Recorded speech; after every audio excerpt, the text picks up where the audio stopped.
চলুন আজ দেখি কিভাবে পাকিস্তান নিজেরই তৈরি করা এক শক্তির বিরুদ্ধে একদম যুদ্ধের মুখোমুখি এসে দাঁড়িয়েছে। কয়েক দশকের পুরনো মিত্র থেকে তারা কিভাবে একে অপরের সবচেয়ে বড় শত্রু হয়ে উঠল, সে গল্পটাই আজ বলা যাক। শুধু একবার কল্পনা করুন, সময়টা ২০২৬ সালের ফেব্রুয়ারি মাস।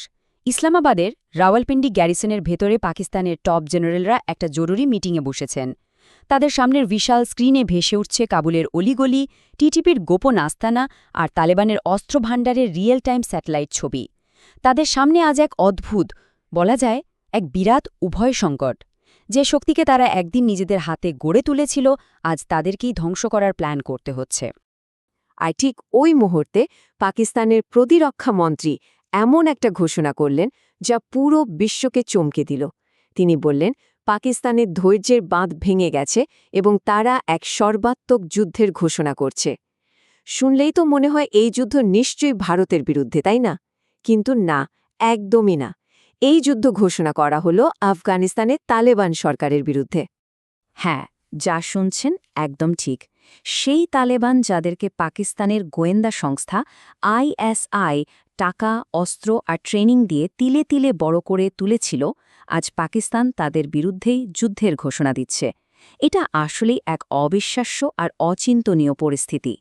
কিন্তু আসল প্রশ্নটা হলো কিভাবে ৩০ বছরের এই বন্ধুত্ব এমন একটা রক্তক্ষয়ী সংঘাতে পরিণত হল যে তালেবানকে পাকিস্তান একসময় নিজেদের হাতের পুতুল ভাবত, তারাই বা কিভাবে আজ পাকিস্তানের জন্য সবচেয়ে বড় মাথা ব্যথার কারণ হয়ে দাঁড়াল?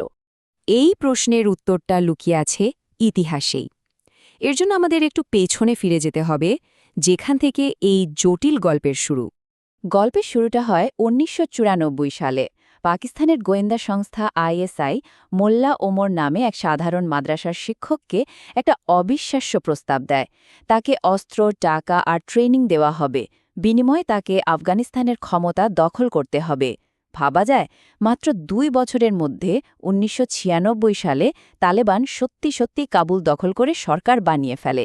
যদিও ২০০১ সালে আমেরিকা তাদের হটিয়ে দেয়, কিন্তু পাকিস্তান সবসময় তাদের পাশে ছিল। আর অবশেষে ২০২১-এ আমেরিকান সেনারা চলে যাওয়ার সাথে সাথে তালেবান আবার আফগানিস্তানের ক্ষমতায় ফিরে আসে। এখন প্রশ্ন হল, পাকিস্তান কেন এমনটা করেছিল? এর পেছনের মূল কারণ ছিল স্ট্র্যাটেজিক ডেপথ বা কৌশলগত গভীরতা। সোজা কথায় বললে, তারা আফগানিস্তানে এমন একটা বন্ধু সরকার চেয়েছিল যা চিরশত্রু ভারতের বিরুদ্ধে তাদের একটা বাড়তি সুবিধা দেবে। আর ঠিক এ কারণেই ২০২১ সালে তালেবান যখন ক্ষমতা দখল করল, তখন পাকিস্তানের প্রধানমন্ত্রী ইমরান খান খুশিতে বলেছিলেন যে আফগানেরা দাসত্বের শৃঙ্খল ভেঙেছে। মানে পাকিস্তান তালেবানের এই জয়কে নিজেদেরই জয় হিসেবে দেখছিল। কিন্তু পাকিস্তান একটা জিনিস হয়তো ভুলে গিয়েছিল। ধর্মীয় মৌলবাদ থেকে জন্ম নেওয়া শক্তিকে বেশি দিন নিজের নিয়ন্ত্রণে রাখা যায় না। আর এখানেই গল্পে একটা নতুন আর ভয়ঙ্কর মোড় আসে, যার নাম তেহরিক-ই-তালেবান পাকিস্তান বা সংক্ষেপে টিটিপি। ব্যাপারটা একটু পরিষ্কার করে বোঝা যাক। একদিকে আছে আফগান তালেবান, যাদের লক্ষ্য আফগানিস্তান শাসন করা, আর তারা পাকিস্তানের পুরনো বন্ধু। অন্যদিকে আছে পাকিস্তানি তালেবান বা টিটিপি, যাদের একটাই উদ্দেশ্য, পাকিস্তানের সরকারকে ফেলে দিয়ে সেখানে শরিয়া আইন চালু করা। এ কারণেই তারা পাকিস্তানের ১ নম্বর শত্রু আর একটা কুখ্যাত সন্ত্রাসী সংগঠন। নিজেদের লক্ষ্য পূরণের জন্য টিটিপি কতটা ভয়ঙ্কর হতে পারে, তার সবচেয়ে মর্মান্তিক উদাহরণ হল ২০১৪ সালের পেশাওয়ারের আর্মি পাবলিক স্কুলে চালানো হামলা। সেদিন ছিল সকাল ১০টা। বাচ্চারা ক্লাসে মন দিয়ে পড়াশোনা করছিল। ঠিক তখনই টিটিপি জঙ্গিরা স্কুলে ঢুকে পড়ে আর ক্লাসরুমে ঢুকে নির্বিচারে গুলি চালাতে শুরু করে। ওই হামলায় মোট ১৪৯ জন প্রাণ হারান। আর সবচেয়ে ভয়ঙ্কর সত্যিটা হল, এই নিহতদের মধ্যে ১৩২ জনই ছিল ৮ থেকে ১৮ বছর বয়সী নিষ্পাপ শিশু। দিনটা পাকিস্তানের ইতিহাসে একটা কালো দিন হিসেবে রয়ে গেছে।